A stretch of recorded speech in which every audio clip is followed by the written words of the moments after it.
why is it that we want to assume a certain identity, or like, why is it that in philosophy, like, if I come in and I believe something, and I truly believe it, why do you have these, like, things that you are willing to sacrifice personal things to accept and validate?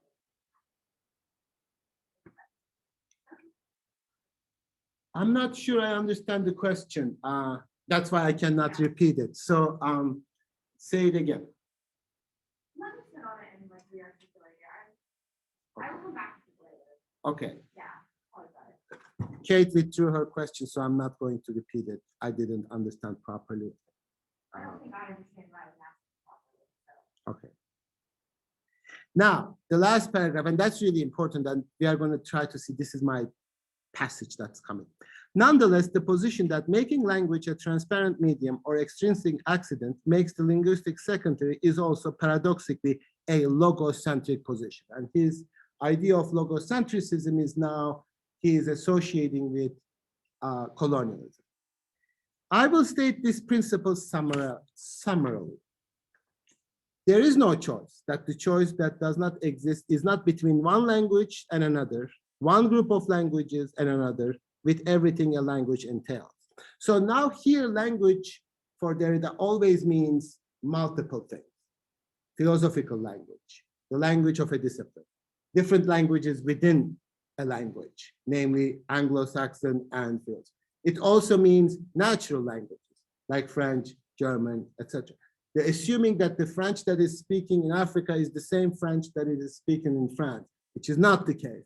So there are different languages within one language. That kind of even languages self-reference to itself, and those of you who are in CLL would appreciate that. There is like whenever we say French, we are not even talking about one thing.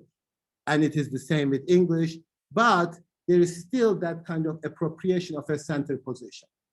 Then we are looking, so then because our question is like, then what is French? And it's never going to be that which is spoken in some other parts of the world. It's always going to be that which is spoken in France, because that's what dominates and answers the question of ultimate authority. And this is what we are looking for always. Whenever we want to be certain of something, whenever we want a certain answer and unassailable judgment, we are always searching for domination. Ultimate foundation. Give me the like ultimate answer, authority.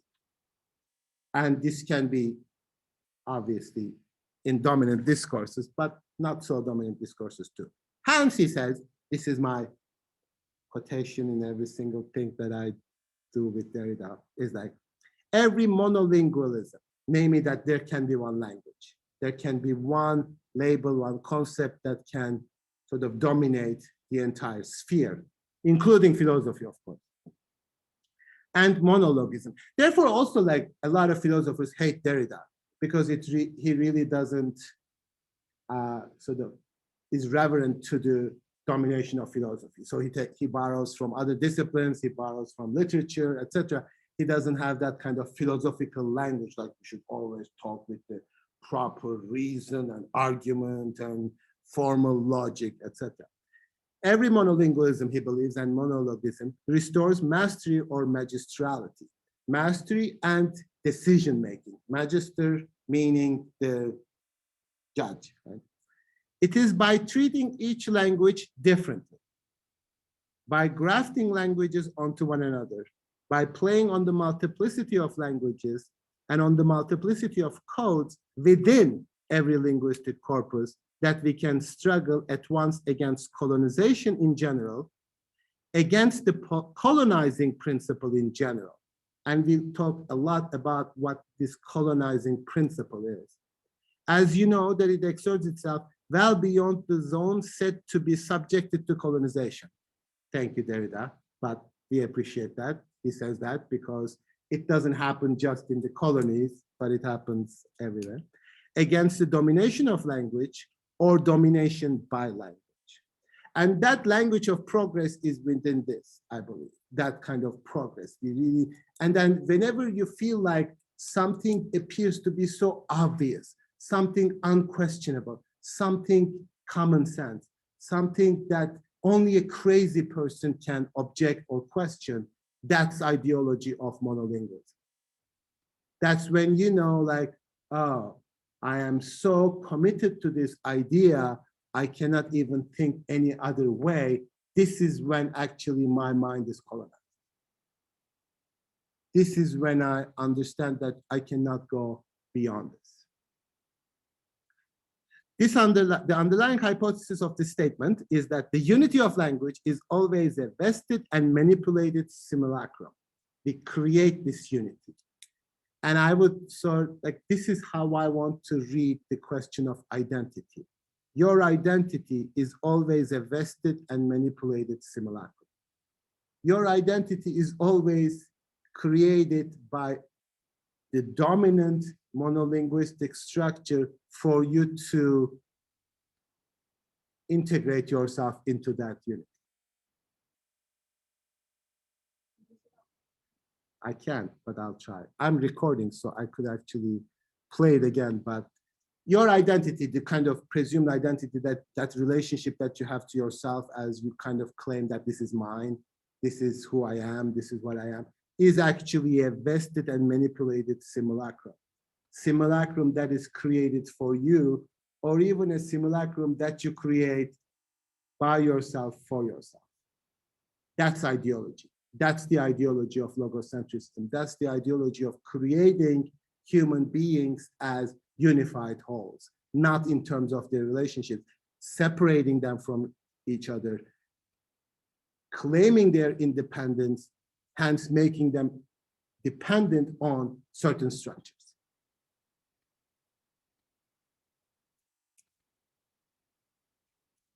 I mean, it used to be like that. Okay, I cannot record that too either, but go ahead.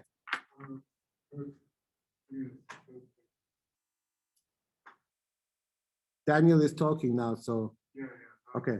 And there are still like there's still like this strategic, because they can be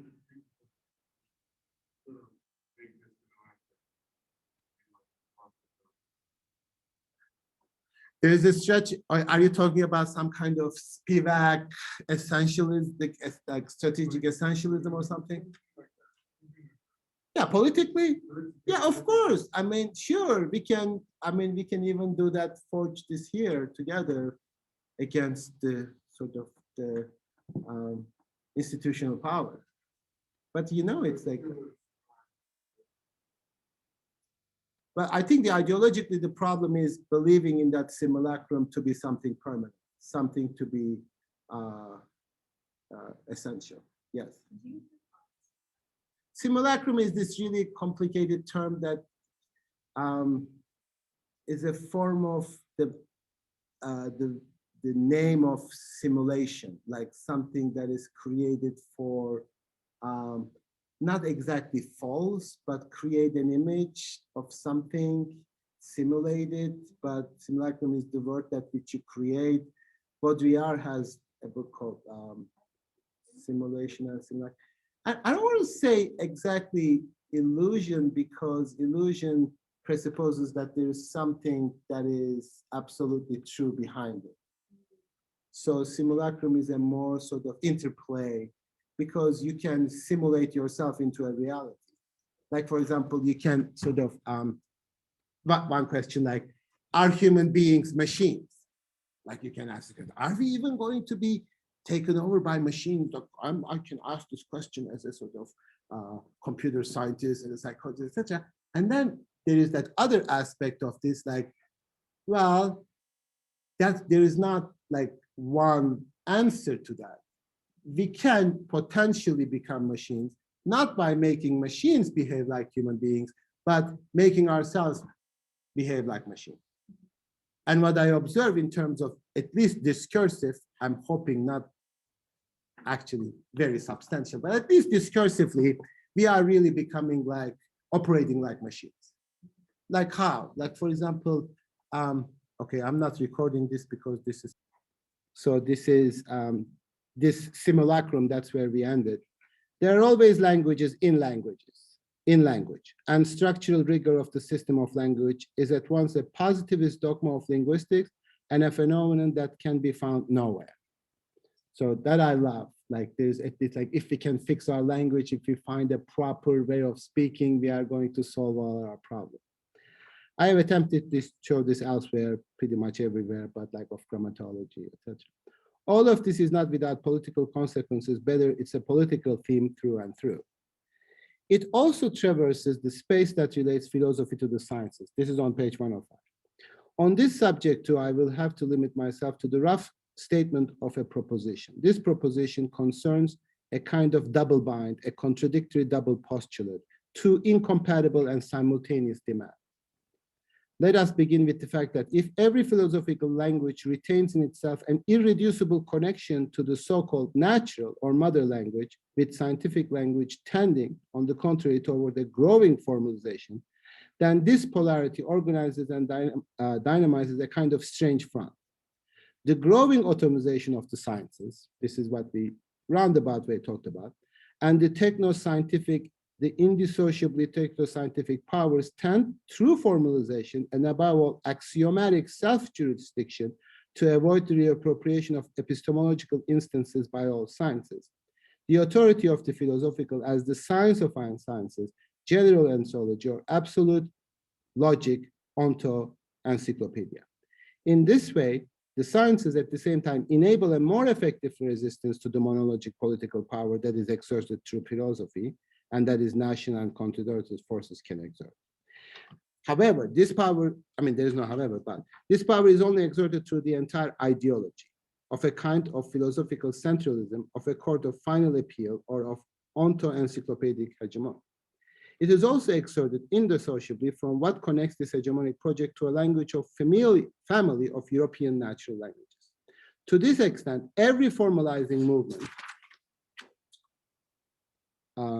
develops means to resist onto-encyclopedic hegemony. That is also to say, let us not forget to resist the state structure and even the concept of the state, which we would show is indissociable in its history and architecture from this philosophical hegemony. So he believes that maybe the development of the sciences and the formalization can actually resist the hegemony of philosophy as a encyclopedic discipline. But inversely, and this is why I spoke of a double bind and a strange front, the development of the sciences can entail risks against which philosophical critique in its classic form, or in a form more appropriate for directing the dogmatic philosophies implicated by the so-called philosophical discourse, can still be indispensably effective. So he is really invoking both, like, yes, there is a possible scientific approach that can resist that philosophical domination. But that classical philosophical gesture is also necessary to resist the domination of the sciences. Now, this is in 1979 or 80, I'm not really sure what year it is, late 70s, mid to late 70s, I think. Can you look it up? Like, I can look it up. The Crisis in Teaching of Philosophy, what year was it published? You can just, anyway, so let's say 80, I mean, at latest.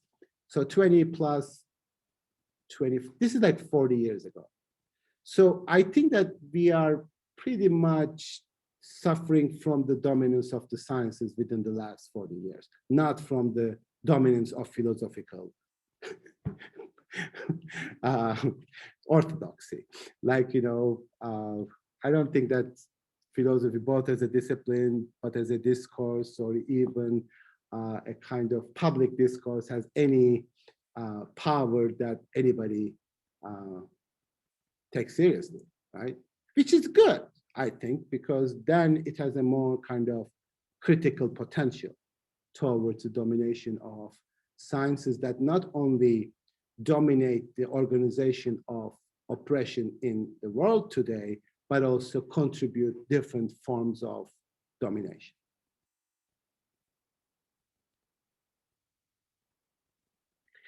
The development of the sciences in itself does not, of course, produce these risks, but what is this self, this in itself, as this physico-mathematical sciences techno-economic investment allows itself less and less to be dissociated from the scientific process itself. What we call the politics of science is in this respect no longer a secondary discipline, and there is no development of the sciences that does not immediately put it in play whether we are conscious of this or not. So there's always that tendency in philosophy. This is the content of science, and it is independent from its production. And it is true. Yes, scientists can be terrible. There might be sort of state-sponsored scientific research, but the outcome is true. Outcome is absolute. Outcome is scientifically provable. And this is the kind of ideological simulacrum that is created, that this kind of discourse can produce certain unassailable truths. And science does that, not philosophy, of course.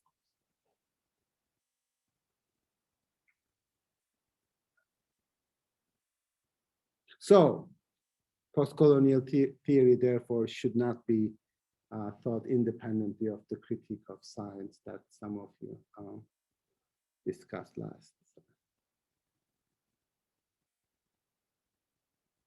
Therefore, we are going to read Colonizing Egypt next. And that's the text that really takes this very seriously as the idea of how colonialism and Orientalist discourse is intricately tied to the development of the sciences in Europe. Yes, you, of course.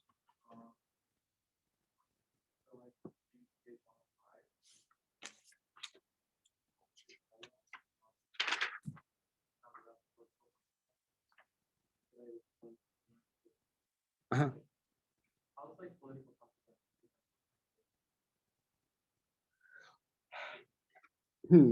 Well, you say something, it has political consequences.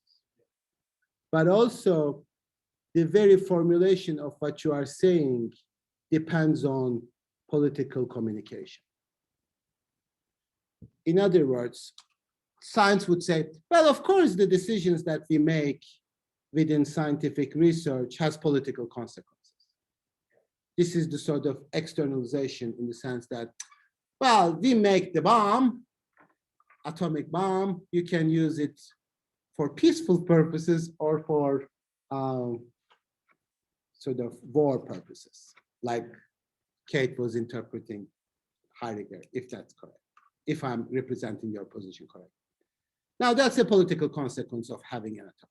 Or you can say the very possibility of producing a bomb is already based on certain political decisions.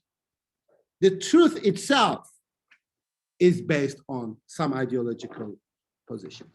Now, scientific truth is ideological, not in the sense that it is Marxist or a liberal sort of theory or something like that. It is ideological that it makes certain presuppositions about the nature of truth, nature, scientific method. All these are ultimately political decisions that are made in relations, not in the head of certain people in their mind. So that's the kind of, like, we always understand that science is always practiced as a community, as an activity, as a set of relationships. But ultimately, ideologically, we always have this fantasy of a lone scientist in mostly his, but nowadays her too, lab to discovering the truth. Even though we know that's not happening that way. And it's ridiculous to think that that's our ideology. We can say, oh, if it is true, it's going to resist the scrutiny of all doubters, right? And that's the kind of Hollywood model, like lone person pushing the truth through, like, and then ultimately discovering it and proving to everybody and making this emotional speech at the end, etc., which sort of says that's all non-political. That's truth. We can discover that. That's a fantasy. That's another form of simulacrum in terms of how we understand truth, because ultimately that gives us more security, more safety, more sort of domination, because even if you are alone, you are going to be finding that. So therefore, politics is integral, not regular real politics, but politics is integral into the production of truth. Not that Republicans and Democrats come up with different truth, but the production of truth itself political.